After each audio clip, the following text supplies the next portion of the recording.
First, make sure that the Essential Graphics panel is open. If it's closed or you can't find it, simply go to the Window menu and select Essential Graphics. You should see it open or appear if it was closed. To add a single file, click on this button. You will see an Add Motion Graphics Template option. When you click on it, you can add the file you want to work with.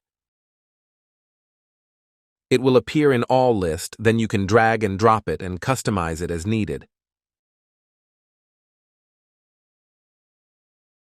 If you want to add an entire folder, instead of adding individual files one by one, click on these 3 lines.